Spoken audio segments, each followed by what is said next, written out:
할렐루야. 예수님 부활하셨습니다. 우리 옆에 있는 분들하고 한번 인사 나누죠. 예수님 부활하셨습니다 하고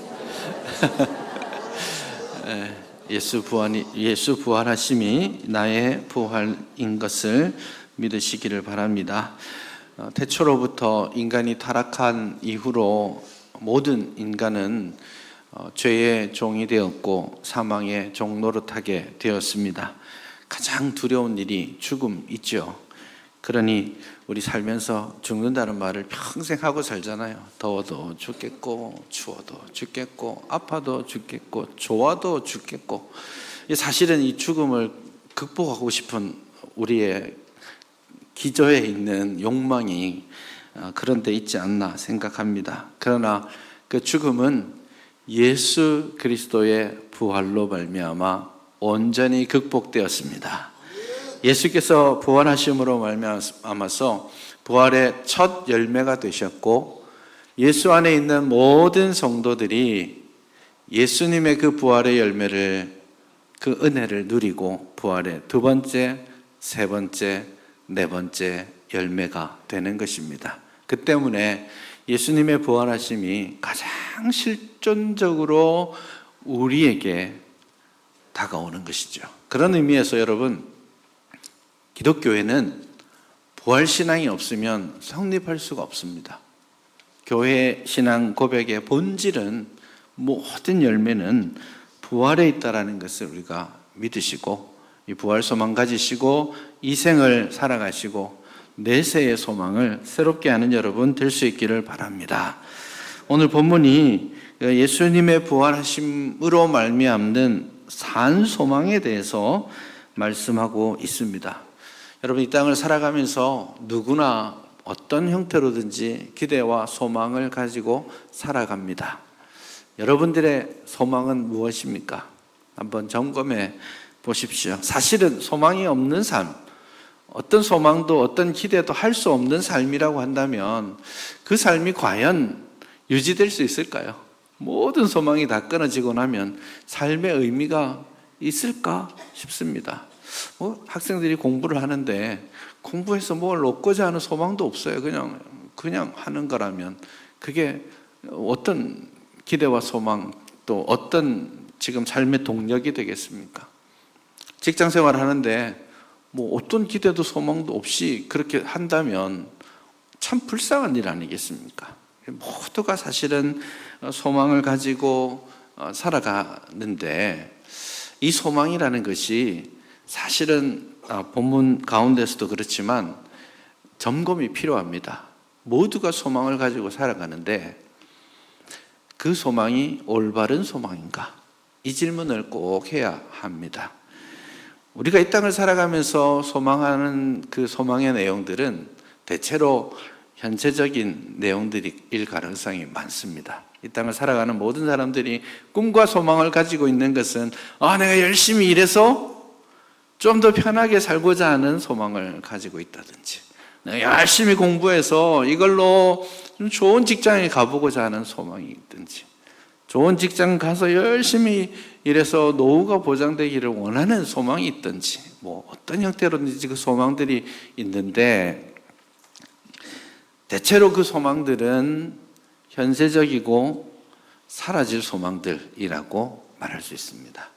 그리고 그 소망들은 시간이 지나면 또 예전에 가졌던 그 마음과 소망이 별거 아니게 변하기도 합니다. 그런 의미에서 우리가 가져야 될 진짜 소망은 오늘 본문에서 말하는 것처럼 영원히 변하지 않는, 상황이 어떠하든지 간에 변하지 않는, 썩지 않는 그런 소망을 가지는 것이다. 그렇게 말씀드릴 수 있겠습니다. 오늘 본문에서 사도 바울이 그러한 소망을 가지고 살되 올바른 소망을 가지고 살아야 한다라는 말씀들을 우리에게 주시고 있습니다. 오늘 본문을 보시면 우선은 이 베드로전서의 수신자들이 그렇게 기쁜 소망이 없는 시대를 살고 있었다는 것을 기억할 필요가 있겠습니다. 오늘 본문 1장 1절을 보시면 베드로가 누구에게 편지하는지를 말하고는 있는데 이렇게 말합니다. 예수 그리스도의 사도 베드로는 본도, 갈라디아, 갑바도기아, 아시아, 비두니아에 흩어진 나그네들에게 하나님의 은혜와 평강을 선언합니다. 이들은 왜 흩어졌을까요?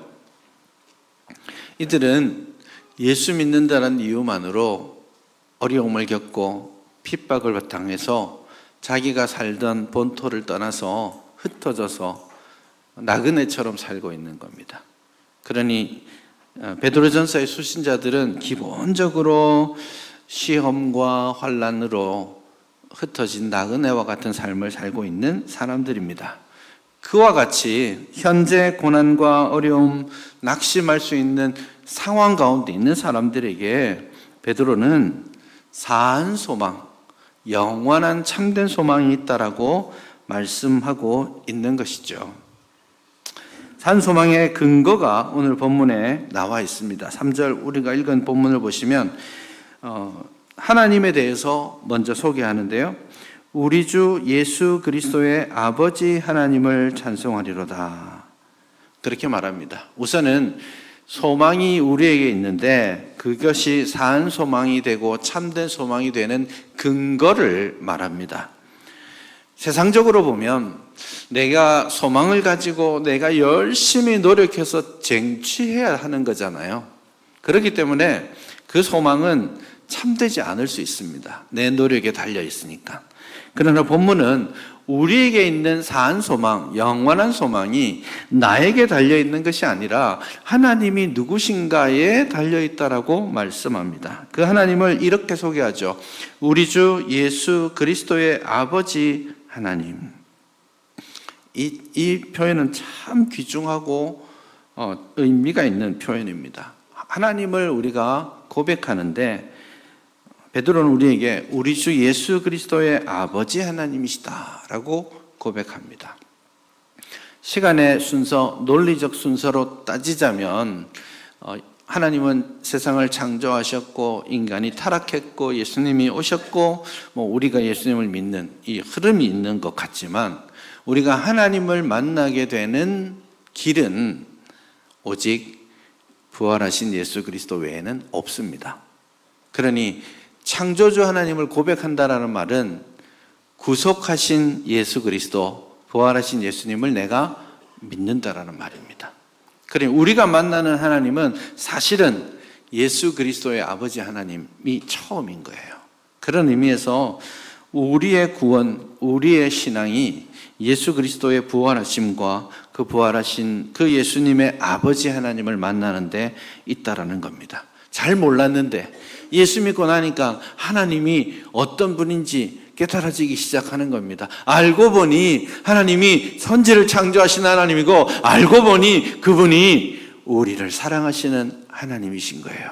알고 보니 먼저 우리를 지명하여 불러주셨고 먼저 사랑하셨고 그래서 아들 되신 예수님을 보내주신 분인 거죠. 그래서 우리 주 예수 그리스도의 아버지 하나님을 찬송합니다 라고 말하면서 곧 이어서 하나님의 성품을 우리에게 소개합니다. 그의 많으신 긍휼대로 그가 우리를 사랑하시되 풍성하게 넘치도록 사랑하셔요. 이것은 태초부터 지금까지 마지막까지 계속될 사랑입니다. 우리가 가지는 소망이 산 소망, 진짜인 소망은 이유는 바로 하나님 자신 때문입니다. 하나님이 우리를 사랑하셔서 우리에게 산 소망을 주셨다면 우리가 가진 이 소망은 지금 잠깐의 어려움이나 상황적 변화로 인해서 사그라들거나 없어질 것이 아니라 변할 것이 아니라 영원하다라는 것이죠. 이 사실을 여러분 믿으시기를 바랍니다. 근데 그 많으신 긍휼이 세상 가운데 나타나신 결정적인 사건이 바로 예수 그리스도의 십자가입니다. 하나님이 많으신 사랑으로 우리를 사랑해 주셨는데 그 사랑을 확정적으로 보여주신 것이 당신의 아들 되신 독생하신 아들 예수 그리스도를 우리를 위해 보내어 주신 것에 있다라는 거예요. 그래서 예수님을 십자가에 죽게 하시고 또한 사망에서 다시 부활하게 하심으로 말미암아서 우리를 향하신 아버지 하나님의 사랑을 확정해 주신 것이죠. 그러니 많은 긍휼, 변하지 않는 사랑은 우리에게 예수 그리스도, 즉 부활하신 예수님을 선물로 주신 것이죠. 그래서 우리가 가진 소망이 산 소망이고 영원할 수 있는 이유를 본문에서 두 가지 기둥으로 알려주는데, 첫 번째가 영원하신 하나님의 사랑이라고 말했다면 두 번째가 바로 그 사랑의 결실인 예수 그리스도의 부활이라는 거죠. 그래서 오늘 본문에 보시면 그의 많으신 긍휼대로 예수 그리스도를 죽은 자 가운데서 부활하게 하심으로 말미암아 우리를 거듭나게 하셨고 산 소망이 있게 하셨다라고 말씀하는 거죠. 이게 우리가 이 땅을 살아가면서 낙심하지 않고 절망하지 않고 포기하지 않을 수 있는 근거가 되는 겁니다. 하나님 아버지의 사랑하심과 예수 그리스도의 부활하심으로 말미암은 거죠. 부활이 우리의 삶을 결정적으로 다르게 만들어준다는 것을 우리는 경험적으로 알게 됩니다. 여러분, 오늘 본문의 기록자인 베드로를 한번 생각해 보십시오. 그 마지막 일주일을 한번 상상해 보십시오. 베드로는 예수님이 십자가에 달리시기 직전에 그 전날 저녁에 예수님께 자기가 얼마나 주님께 충성된 종인지 강력하게 어필한 적이 있습니다. 너희들이 다 나를 버리리라 이러니까 베드로부터 시작해서, 베드로가 거기 먼저 나오긴 했지만 베드로부터 시작해서 모든 제자들이 주님 다 나를 버릴지라도, 다 주님을 버릴지라도 나는 주님을 버리지 않겠습니다, 그렇게 말했던 장본인이에요. 그리고는 금방 뒤집어져서 반나절도 지나기 전에 예수님을 모른다 했던 사람이에요. 3번이나 부인하면서 맹세하면서 저주하면서 예수님을 모른다고 했던 사람이에요. 그리고 예수님은 정말 십자가에 돌아가셨습니다. 베드로의 마음이 어땠을까요? 온갖 마음의 회한들이 가득했을 겁니다. 다음날 아침에 정말 철없이 닭이 또 울거든요. 그 소리를 들으면서 눈을 뜰 때 베드로가 어떤 마음을 가졌겠습니까? 삶의 의미가 있었겠습니까? 소망이 있었겠습니까? 그 소리를 들었을 때에 베드로는 예수님을 부인했던 자신의 마음들이 예수님께 대한 후회와 예수님께 대한 죄책감으로 가득하게 하지 않았을까요? 모든 예수님과 함께 했던 모든 꿈은 산산조각 났습니다. 더 이상 어떤 삶을 살아야 할지도 모르겠어요. 그런데 주일 아침이 되었습니다. 그 주일 아침에 베드로의 삶을 완전히 바꾸는 한 소식을 듣습니다. 먼저 여종들이 가서 예수님의 시신을 좀 해드리려고 갔다가 빈 무덤을 봅니다. 예수님이 사라지셨다, 예수님이 부활하셨다는 소식을 듣습니다. 그 소식을 들은 제자들이 달리기 경주를 시작합니다. 누가 제일 먼저 갔을까요? 베드로입니다. 베드로가 막 뛰어갑니다. 여러분, 그 중에서는 아마 베드로가 그때 결혼도 했고 나이도 제일 많았을 겁니다. 막 뛰어갑니다. 얘들아, 난 이제 뛸 나이는 아니니까 요한 너부터 뛰어, 빨리 가봐, 이렇게 해도 될 텐데 막 달려갑니다. 가슴이 쿵쾅쿵쾅 뜁니다. 이게 숨이 턱에 차오르는 게 아니라 어쩌면 부활하신 예수님에 대한 기대와 소망이 다시 일어난 그 마음이 아닐까 생각합니다. 물론 마지막에 1등으로 들어간 사람은 베드로가 아니라 요한입니다. 제일 젊으니까 지구력 있게 막 뛰어갔는데 베드로는 아마 뛰어가면서 헉헉거리면서 뒤쫓아갔으리라고 생각합니다. 어쨌든 그렇게 가서 부활하신 예수님을 만났어요. 그 예수님이 낙심해 있는 베드로에게 또 찾아오셔서, 얘야, 너가 나를 사랑하느냐?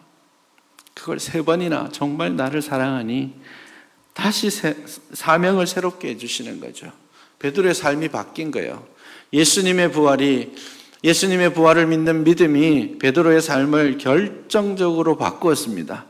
그게 저는 이 본문에 묻어나 있다고 생각합니다. 그리스도의 부활로 말미암아 거듭나게 하시고 사한 소망이 우리에게 있게 하신 그 하나님을 찬송하리로다, 그렇게 말하죠. 그래서 오늘 본문의 시작은요, 찬송하리로다로 시작하는 거예요. 이게 그냥 문구가 아니에요. 저는 이 베드로가 부활을 경험했을 때의 그 마음, 쏟아지듯이 폭포수와 같이 터져 나오는 그 찬송의 노래, 고백의 노래가 여기에 담겼다라고 생각합니다. 삼위 하나님의 역사와 예수 그리스도의 부활하심이 우리로 하여금 사한 소망을 가지게 하고, 그 사한 소망은 우리가 찬송하는 삶을 살게 하는 것입니다.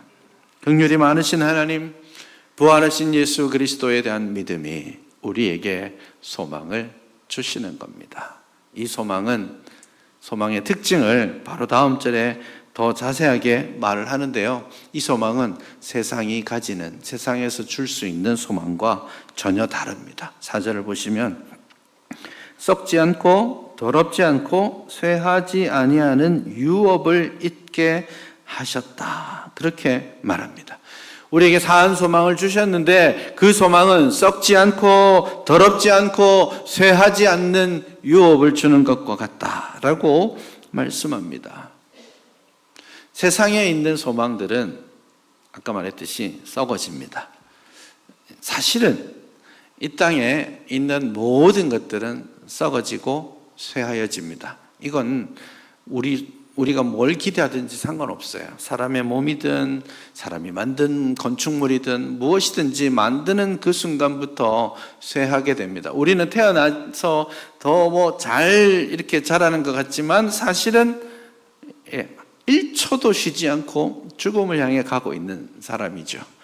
시간이 지나면 몸도 쇠하여지고 그렇게 됩니다. 사람의 몸뿐만 아니라 어떤 세상의 좋은 것들도 만들어내는 순간 쇠하여지고 썩어지고 변하게 됩니다. 그게 세상입니다.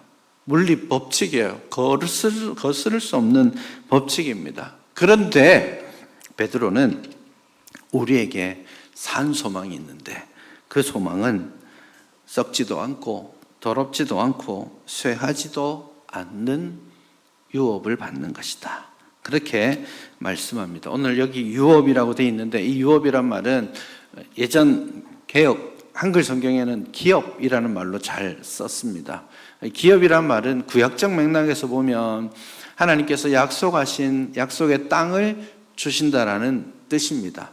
그러나 여러분 아시듯이 구약에서 여호수아로 말미암아서 약속의 땅에 들어갔지만 그 땅에 하나님의 약속을 받아 간 그 땅에도 기근이 있고 고난이 있고 불순종으로 인해서 어려움도 당하고 그게 더 심해지니까 결국 그 땅에서 쫓겨나기도 하는, 포로로 끌려가는 일들도 있습니다.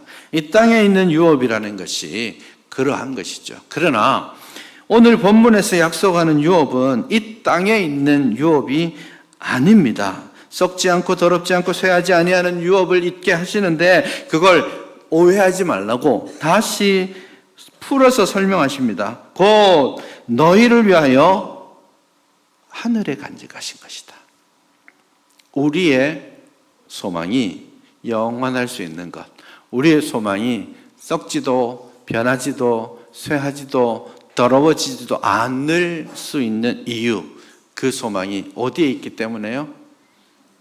영원하신 하나님, 그분께 있기 때문에, 하늘나라에 있기 때문에 우리는 이 소망 때문에 이 땅을 살아가면서 쇠할 수밖에 없는 세상이지만, 변할 수밖에 없는 세상이지만 이 땅 가운데서 변하지 않는 영원한 산 소망을 가지게 되는 것입니다. 여러분, 이게 우리의 삶을 어떻게 바꿔주는지 우리가 알아야 됩니다. 사도들은요, 예수님의 부활 이전과 부활 이후의 삶이 결정적으로 바뀌었습니다. 예수님이 십자가 지고 가실 때 예수님 모른다고 다 도망치고 흩어졌었습니다. 숨어 있었습니다. 두려워서 숨어 있었습니다. 그랬던 그들이 예수님의 부활을 만나자 부활하신 예수님이 주시는 소망을 발견하자 막 뛰쳐나가서 복음을 전합니다. 예수님을 죽였던 그 사내들인 공회 앞에서도 내가 하나님 말씀 들으랴, 너희들 말을 들으랴. 이런 용기와 힘이 어디서 나왔다고요? 부활하신 예수님, 그 부활 소망을 가졌기 때문에 죽음이 두렵지도 않고 세상의 환난과 핍박과 고난도 전혀 두렵지 않은 것입니다. 그래서 오늘 본문 6절서부터는 정말 변하지 않는 산 소망을 가진 사람이 어떤 역설적인 삶을 사는지 보여줍니다.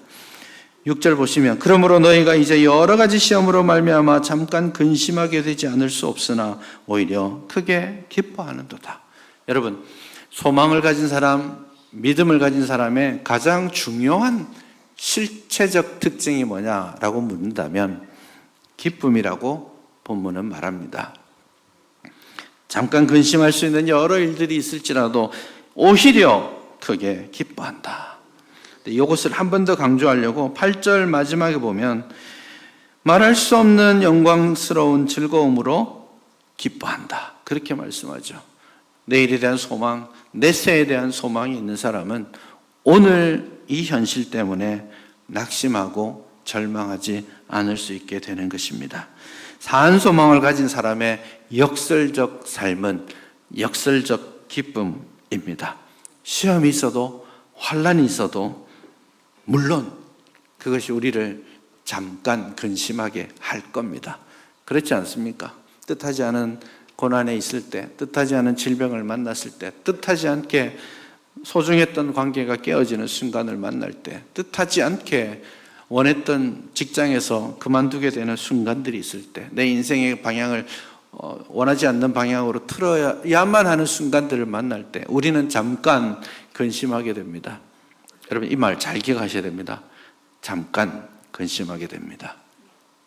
처음 만났을 때는 그게 하늘이 무너지는 것 같은데 지나고 보면 또 사라집니다. 지나고 보면 또 천국 소망이 있는 사람은 기쁨을 회복할 수 있습니다. 잠깐 근심하십시오. 하지 말라고 말하진 않겠습니다.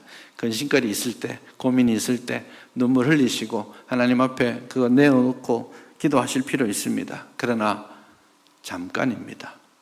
여기 분명한 대조가 보이십니까? 잠깐 근심하는 것과 영원한 산소망의 대조가 보이시죠? 이 땅에 찰나적이고 순간적인 그런 것들에 소망 두지 않기를 바랍니다. 그 모든 것들이 무너져도 우리는 하늘에 영원한 소망이 있기에 그 소망으로 말미암아 오히려 크게 기뻐할 수 있습니다. 이 기쁨을 회복하는 여러분 될 수 있기를 바랍니다. 그 기쁨이 한 단계 더 나아가게 합니다. 7절에 보시면 너희 믿음의 확실함은 불로 연단하여도 없어질 금보다 더 귀하다. 여기 믿음의 확실함, 믿음이 가져오는 게 뭐냐면 소망입니다. 믿음을 가지면 다음에 소망을 가지게 되는 겁니다. 그래서 믿음과 소망은 뗄래야 뗄 수 없는 일인데 너희 믿음의 확실함은 불로 연단하여 없어질 금보다 더 귀하다고요.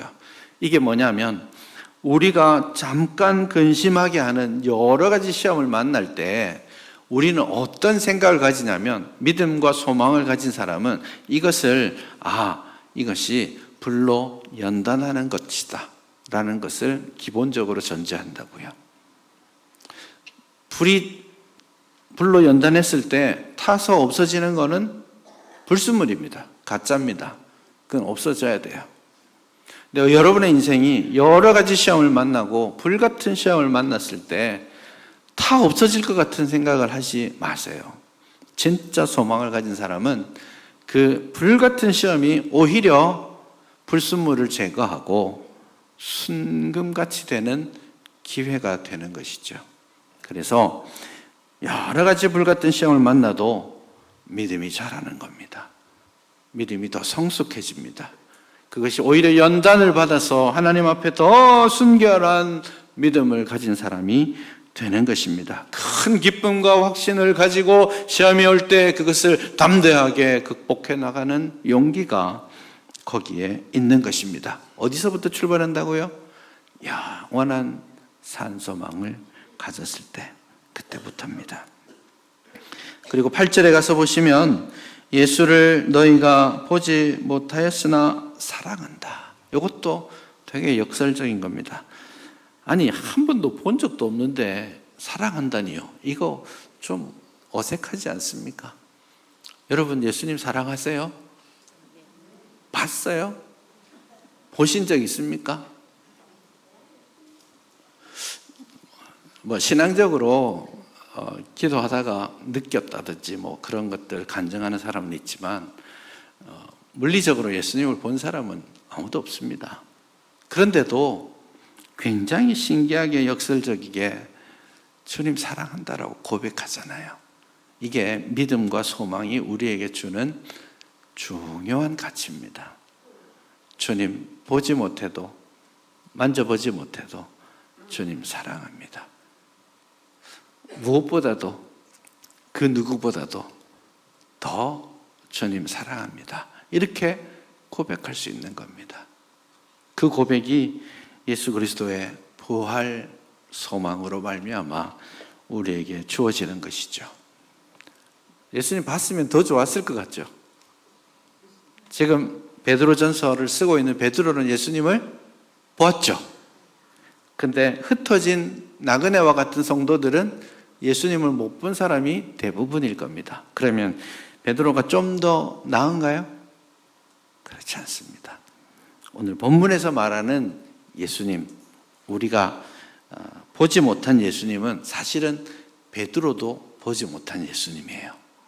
그래서 모든 사람이 사실은 똑같습니다. 보지 못하고 믿고, 보지 못하고 사랑하는 이 역설적 믿음이 보이는 겁니다. 오늘 본문에 어떤 예수님이라고 소개하냐면 7절에 보시면 예수 그리스도께서 나타나실 때에 칭찬과 영광과 존귀를 얻게 하신다고. 예수님이 나타나실 때, 다시 말해서 존귀하게 모든 칭찬과 영광과 존귀를 얻고 이 땅에 오시는, 재림주로 오시는 예수 그리스도, 그분을 기다리고 그분을 소망하고 그분을 사랑하는 겁니다. 그래서 주님께서 다시 오실 날을 우리가 믿음으로 받고, 그리고 그분이 오실 것을 소망하고, 그분이 오셨을 때 이 세상 그 누구보다도 제가 주님을 더 사랑합니다라고 고백할 수 있을 만큼 우리의 믿음, 우리의 마음을 준비할 수 있었으면 좋겠습니다. 여러분에게 산 소망이 있으십니까? 세상에 썩어질 것들 말고 주님이 언젠가 우리를 부르시면 다 두고 가는 것들, 그게 썩어질 것들이에요. 그것 말고 주님 앞에 가서 말할 수 있는 것, 주님 앞에 섰었어도 주님 앞에 자랑할 수 있는 것들, 그것들의 가치를 두시고 그것들을 이루어 드림으로써 산 소망 가운데 예수 그리스도의 부활을 현실 가운데, 그리고 다음 세상에서 그대로 드러내는 복된 여러분이 될 수 있기를 바랍니다.